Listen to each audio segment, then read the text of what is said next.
खत्म करो मैडम। देवर जी, क्या हो गया है आपको? अरे हर समय ना नौटी वाली हरकतें मत क्या करो, अब आप बड़े हो गए हो। अब भाभी आप क्यों नहीं समझती हो? आपको पता है कि मैं करने क्या जा रहा था। मुझे भी पता है आप क्या करने जा रहे हो, और आपको भी पता होना चाहिए अब आपकी ना शादी होने वाली है। अपनी बीवी के लिए भी कुछ बचा के रखोगे या सारा मुझ पे ही बर्बाद कर दोगे?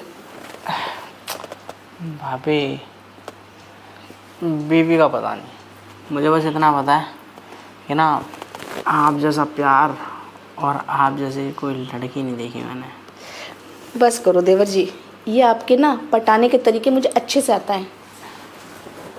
पटाने के तरीके आपको अच्छे से समझ में आते हैं तो भाभी दूर क्यों भागते हो मेरे मुझसे? वो भी आपके भले के लिए, क्योंकि मैं ये नहीं चाहती जब मेरी देवरानी जी आए और वो ये कहें आपके देवर जी से तो कुछ होता ही नहीं, फिर मैं उनको क्या बोलूँगी कि देवर जी तो क्या क्या कर चुके हैं। तो ये तो फिर एक कहावत तो बन जाएगी ना मेरे ऊपर, कहानियाँ बन जाएंगी, बल्कि मैं तो इससे फेमस ही होऊंगा भाभी। फेमस तो हो जाओगे लेकिन बहू रानी नहीं मिलेगी, भाग जाएगी आपको छोड़ के।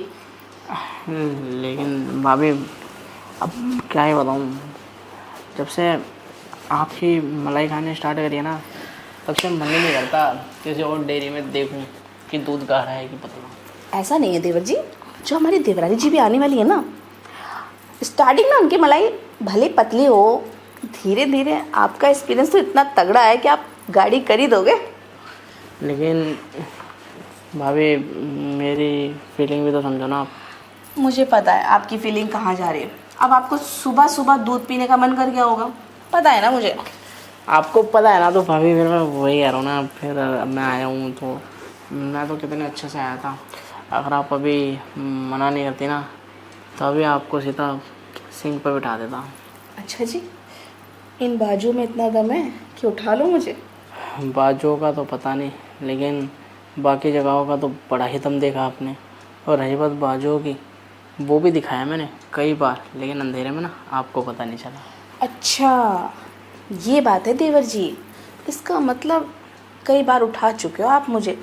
बस मैं ही आपके प्यार में इतनी अंधी हूँ ना कि मुझे कुछ दिखाई नहीं देता कि आपने कब और कहाँ उठाया मुझे, है ना।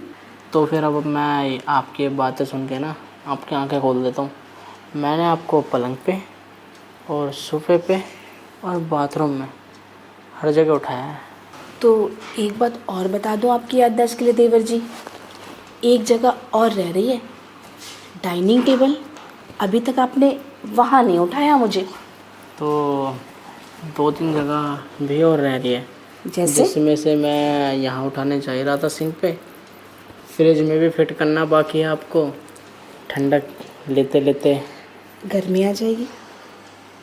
वही तो कह रहा हूँ ना भाभी। अगर एक जगह आप दिमाग लगा रहे हो ना तो 4 जगह मैं लगा रहा हूँ, पता आपको। मैंने तो सिर्फ एक ही जगह लगवाना है, और वो जगह तो आपको पता ही है। हाँ वो जगह मुझे पता ही है कि कहाँ लगवाना है। और आपको ये भी पता है कि ताली एक हाथ से तो बजती नहीं है। ताली बजती है दोनों हाथों से। तो बजा लो फिर।